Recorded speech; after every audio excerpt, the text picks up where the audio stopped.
जय हिंद दोस्तों। इस सेशन में हम लोग आरआरबी एनटीपीसी ग्रेजुएट लेवल 2026 के ट्रिग्नोमेट्री के प्रश्नों को करने वाले हैं। आइए देखते हैं। यहाँ पे पहला प्रश्न बहुत बढ़िया दिया गया है। x की वैल्यू यहाँ पर a साइन थीटा है, y की वैल्यू a कॉस थीटा है। x, y और a के बीच में क्या रिलेशन होगा? तो ये तो सीधा सीधा होता है x square plus Y square is equal to a square. अब ये क्यों हुआ, कैसे हुआ, समझिए। देखिए x की वैल्यू यहाँ पर a साइन थीटा है, y की वैल्यू यहाँ पर a कॉस थीटा है। हम क्या करते हैं, यहाँ पर दोनों का स्क्वायर करके ऐड कर लेते हैं। तो x का स्क्वायर करेंगे तो x स्क्वायर हो जाएगा और y का स्क्वायर करेंगे तो y स्क्वायर हो जाएगा, है ना। दोनों को ऐड कर लिया हमने। x की वैल्यू है कितनी, a साइन थीटा, तो x का स्क्वायर करेंगे यानी कि a साइन थीटा का स्क्वायर। तो a साइन थीटा का मतलब इसका जब हम स्क्वायर करेंगे तो क्या बन जाएगा, ये हो जाएगा a स्क्वायर और साइन स्क्वायर थीटा। ठीक है, ये बात समझ पाए हैं कि नहीं। a square sine square theta हो गया। इसी तरीके से प्लस y की वैल्यू कितनी है, a कॉस थीटा है, उसका भी स्क्वायर करिए तो यहाँ पे होगा a square cos square theta, a square cos square theta हो गया। अब यहाँ से एक बात बताइए कि a स्क्वायर को हम लोग यहाँ पे कॉमन ले सकते हैं। a स्क्वायर हमारा कॉमन आएगा तो अंदर बचेगा sine square theta plus cos square theta, जो कि 1 के बराबर होता है। ये ट्रिग्नोमेट्रिक आइडेंटिटी ही होती है। तो यहाँ से आप देख सकते हैं कि हमारे पास X square plus Y square की जो वैल्यू है वो आ गई a स्क्वायर के बराबर। तो याद रखिएगा, जब भी x की वैल्यू a साइन थीटा और y की वैल्यू a कॉस थीटा दे तो x square plus Y square is equal to a square होता है। D option will be the correct answer. Move करते हैं हम लोग अगले क्वेश्चन। दोस्तों, क्लास में आगे बढ़ने से पहले पेड बैच के बारे में थोड़ी सी जानकारी दे देते हैं। रेलवे युग बैच इस बैच का नाम है। सिर्फ 99 रुपीज़ में आप लोग यहाँ पर कंप्लीट मैथ्स पढ़ सकते हैं किसी भी रेलवे एग्जाम के लिए।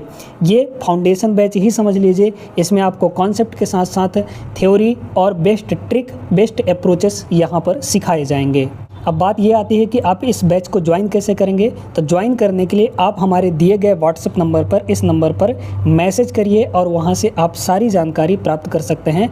व्हाट्सएप पर आपको पूरा डिटेल इसके बारे में बता दिया जाएगा कैसे ज्वाइन करना है। इस बैच की जो वैलिडिटी रहेगी वो 2 ईयर्स तक रहेगी, यानी कि 2 साल तक आप वीडियोज़ को एक्सेस कर पाएंगे, देख सकते हैं कहीं भी कभी भी। तो आज ही ये बैच ज्वाइन करिए और अपना मैथ्स रेलवे के लिए कंप्लीट तरीके से पढ़ लीजिए। सेकंड क्वेश्चन देखिए, यहाँ पे बहुत सिंपल सा प्रश्न है। इसमें बोला गया है कि ABC एक समकोण त्रिभुज है, यानी कि राइट एंगल ट्रायंगल है, जिसमें एंगल B 90 डिग्री दिया गया है, यानी एंगल B के पास हमारा राइट एंगल बन रहा है। अब देखिए कि यहाँ पे tan A की वैल्यू 1 के बराबर दिया गया है। ठीक है, tan A की वैल्यू कितनी दी गई है, यहाँ पर tan A is equal to 1 है। अब एक बात बताइए कि tan की वैल्यू 1 किस एंगल के लिए होती है। तो आप सीधा सीधा यहाँ पे बता पाएंगे कि A जो है अगर 45 डिग्री है तो tan 45 की डिग्री ही tan 45 की वैल्यू ही हमारे पास 1 होता है। तो A हमारा, यानी कि जो एंगल A है वो हमारा कितना पता चल गया, 45 डिग्री होना चाहिए। अब जो पूछा है उसमें रख लीजिए। तो यहाँ पर आपके पास ये cosec A है, मतलब ये हो जाएगा आपका cosec 45, A की वैल्यू 45 है। फिर यहाँ पर sec 45, तो ये हो जाएगा sec 45, है ना। cosec 45 भी √2 होता है, sec 45 भी √2 होता है। तो ये हो गया आपका √2 और मल्टीप्लाई यहाँ पर भी √2 मल्टीप्लाई होकर 2 आ जाएगा। Option number B will be the correct answer. आगे बढ़िए अगले सवाल पर। अब दोस्तों, इस सवाल में तो कुछ है भी नहीं, मतलब सीधे सीधे आपको वैल्यू याद है तो रख दीजिए। tan 30 की वैल्यू 1/√3 होता है। तो यहाँ पे कितना हो जाएगा, यहाँ पे ये हो जाएगा 2 × 1/√3। ठीक है, देखते जाइएगा बस, 2 × 1/√3 और डिवाइड में कितना होगा 1 प्लस tan 30 की वैल्यू √3। चूँकि स्क्वायर है तो स्क्वायर भी करना पड़ेगा, तो 1/√3 का स्क्वायर करेंगे तो कितना हो जाएगा, 1/3 हो जाएगा। ठीक है, अब आप सोच रहे होंगे कैसे हुआ, 1/3 कैसे हुआ। तो भाई √1/√3 का जब हम लोग यहाँ पे स्क्वायर करेंगे तो स्क्वायर में क्या मिलेगा, 1 का स्क्वायर 1 और √3 का स्क्वायर, तो √3 × √3 मतलब कि 3 आ जाएगा, है ना। तो √3 का स्क्वायर यहाँ पर 3 होगा। क्लियर है बात ये। चलिए अब इसको देखिए, तो ऊपर हुआ हमारे पास 2/√3 हो जाएगा और नीचे कितना हुआ, 3 × 1 = 3 प्लस 1 यानी कि 4/3 हो गया। ठीक है, तो यहाँ पे हो जाएगा आपका 4/3। अब इसको थोड़ा ऐसे करिए, 2/√3 हो जाएगा और ये जब ऊपर जाएगा तो 3/4 हो जाएगा, यानी उल्टा हो जाता है। तो यहाँ से अब देखिए कि 2 से ये 2 बार में कट गया। ठीक है, और इस √3 को हम लोग क्या लिख सकते हैं, 3 को हम लोग लिख सकते हैं √3 का स्क्वायर। है ना, √3 का स्क्वायर लिखा जा सकता है 3 को। तो एक √3 से एक √3 भी कट जाएगा, मतलब ऊपर हमारा बचा √3 और नीचे हो जाएगा 2। √3/2 किसकी वैल्यू होती है? cos 45 की वैल्यू 1/√2 होता है, ठीक है।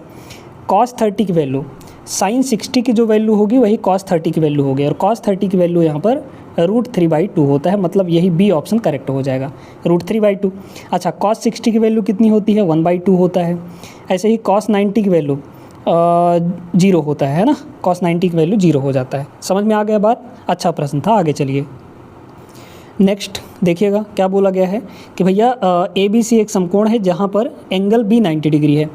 AB 12 दिया गया है, AC आपको 13 दिया गया है, tan A और cot C, tan A minus cot C, ठीक है, tan A minus cot C। इसको तो हम सीधा सीधा कह सकते हैं कि भैया ये जो होगा 0 के बराबर होगा। अब ये कैसे आया है समझिएगा बड़े ध्यान से, है ना। चलिए देखते हैं। एक बात बताइए दोस्तों कि जब भी हम यहाँ पर राइट एंगल ट्रायंगल बनाएंगे, ठीक है, थोड़ा सा राइट एंगल ट्रायंगल बना के आपको अच्छे से समझा ही देते हैं, ठीक है। अगर हम यहाँ पे राइट एंगल ट्रायंगल एक बना लें, इस राइट एंगल ट्रायंगल में एंगल बी को बोल रखा है राइट एंगल, है ना, यहाँ पर आपका बी हो जाएगा, इसको ए मान लीजिए और इसको यहाँ पर सी मान लीजिए, ठीक है। अब एक सेकंड आप यहाँ पर समझिए कि भैया एंगल ए और एंगल सी ये तो ऑलरेडी 90 डिग्री है एंगल बी, तो इसका मतलब ए और सी मिलाकर दोनों 90 होने चाहिए, क्योंकि टोटल एंगल का जो सम होता है, तीनों एंगल का सम, वो हमारा कितना होता है? वो होता है आपका 180 डिग्री, है ना। तो अब बी तो हमारा 90 डिग्री है, इसका मतलब ए और सी ये दोनों मिलाकर 90 होने चाहिए। तो angle A plus angle C ये दोनों आपके कितने होने चाहिए? 90 डिग्री होने चाहिए। अब अगर ये दोनों एंगल 90 डिग्री के बराबर हैं सम, तो इसका मतलब ए और सी कम्प्लीमेंट्री एंगल हो गए। तो यहाँ पर कुछ वैल्यू रखने की ज़रूरत नहीं है आपको। tan A है, ठीक है, tan A है माइनस इस cot को इसके कम्प्लीमेंट्री में बदल लीजिए। cot का कम्प्लीमेंट्री क्या होता है? कल वाले क्लास में हमने बताया था अच्छे से। sin का कम्प्लीमेंट्री cos, cos का sin, tan का cot, cot का tan, ठीक है, cosec का sec और sec का cosec, इस तरीके से होता है। तो cot का जब कम्प्लीमेंट्री लिखेंगे तो बनेगा tan, ठीक है, tan हो जाएगा। और अब इसका कम्प्लीमेंट्री लिख लिए हैं तो एंगल का भी कम्प्लीमेंट्री लिखना पड़ेगा। एंगल सी का कम्प्लीमेंट्री कौन है? बताया तो अभी, एंगल सी का ए होगा और ए का सी होगा, दोनों एक दूसरे के कम्प्लीमेंट्री होंगे, है ना। तो एंगल सी का कम्प्लीमेंट्री एंगल ए हो जाएगा।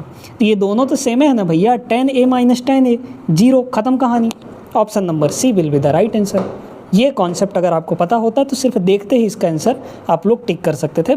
ये ए बी जो दिया है, ए सी जो दिया है, इसका कोई काम नहीं है यहाँ पर, ठीक है। आगे चलिए, सवाल नंबर 5 देखते हैं। यहाँ पर एक समकोण त्रिभुज में यदि एंगल थीटा की सम्मुख भुजा और उसकी आसन्न भुजा की लंबाई, आसन्न भुजा का मतलब होता है एडजेसेंट साइड, ठीक है, और अपोजिट साइड मतलब सम्मुख भुजा, 7 सेंटीमीटर और 21 सेंटीमीटर दिया गया है, तो आपको बोला गया है कि tan थीटा का मान क्या होगा। तो tan थीटा जो होता है, tan थीटा, ठीक है, tan थीटा जो होता है ये होता है आपका सामने वाली साइड यानी कि opposite angle divide by adjacent angle, ये होता है आपका सीधा सीधा, ठीक है। थीटा के अपोजिट में जो एंगल होगा, साइड जो होगा, और डिवाइड बाई यहाँ पर एडजेसेंट में जो होगा। बताइए अपोजिट में कौन साइड है? अपोजिट में यहाँ पर 7 सेंटीमीटर, तो 7 हो गया। एडजेसेंट में कौन है, मतलब आसन्न भुजा कौन है? 21 सेंटीमीटर, तो 7/21 हो गया, यानी कि यहाँ पर 1/3, है ना। तो 1/3 option number A correct answer हो जाएगा। अब आपको नहीं समझ में आएगा तो समझाते हैं। देखिए, नहीं समझ में आ रहा है तो तुरंत राइट एंगल ट्रायंगल बनाइए, है ना। ये हमारे पास एक राइट एंगल ट्रायंगल हमने यहाँ पर बना लिया, ठीक है, राइट एंगल ट्रायंगल। अब इसमें एक जगह थीटा मानिए, तो ये हमारा थीटा है। थीटा के सामने वाला यानी सम्मुख कोण, सम्मुख भुजा 7 है, और इस थीटा के साथ वाला, इस थीटा के, इस एंगल थीटा के साथ वाला यही साइड ना होगा। तो ये साथ वाला साइड कितना दिया गया है? 27 दिया गया है, सॉरी 21 दिया गया है ना, 21 यहाँ पर दिया गया है। चलिए अब इसी में tan थीटा निकालना है। तो tan थीटा क्या होता है? Perpendicular upon base. थीटा के सामने वाला ही परपेंडिकुलर कहलाता है। तो थीटा के सामने क्या है? 7, और बेस कितना है? 21, तो 7/21 मतलब 1/3 आ जाएगा। बस हो गया। आगे चलिए, आइए क्वेश्चन नंबर 6 देखते हैं। यहाँ पे cosec a की वैल्यू 5/4 है। Then find the value of 4 cot a sec a plus 3, ठीक है। चलिए देखते हैं यहाँ पे भैया cot a और sec a क्या होगा। देखिए अगर आपको cosec की वैल्यू 5/4 दिया गया है ना, ध्यान से समझिएगा, कॉसेक की वैल्यू, कॉसेक ए की वैल्यू जो है वो 5/4 दिया गया है, 5/4 दिया गया है। तो कॉसेक एक्चुअली में होता क्या है? कॉसेक होता है hypotenuse upon perpendicular, hypotenuse upon perpendicular.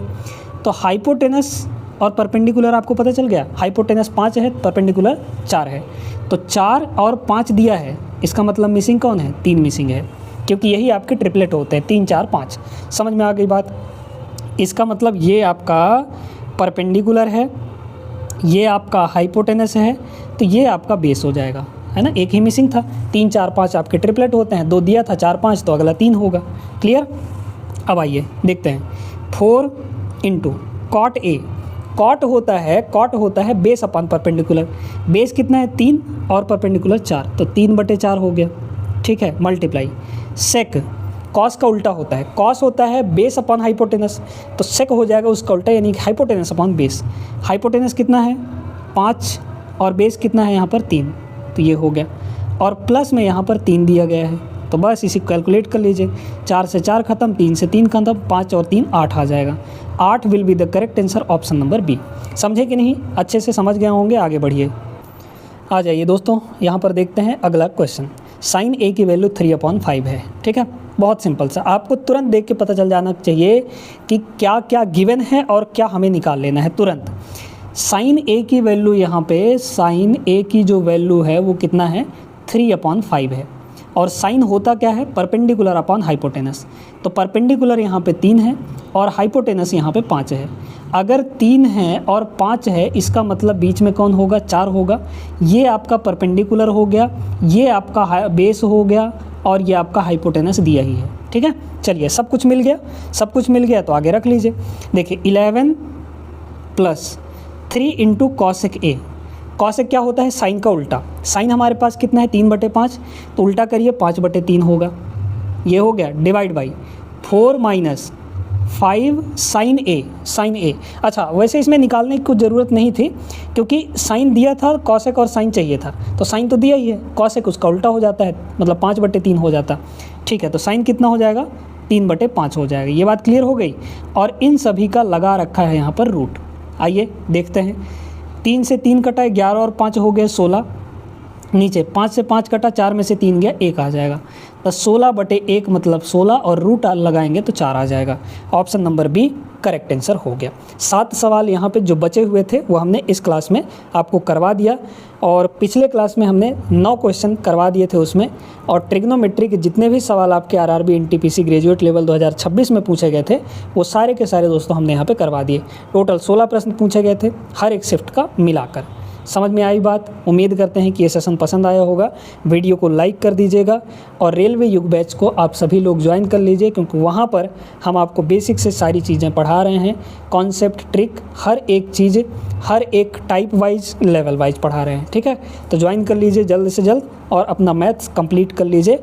आप रेलवे के सभी एग्ज़ाम्स के लिए इस बैच से कंप्लीट मैथ्स पढ़ सकते हैं। उम्मीद करते हैं ये सेशन पसंद आया होगा। लाइक कर दीजिए वीडियो को। मिलेंगे अगले क्लास में।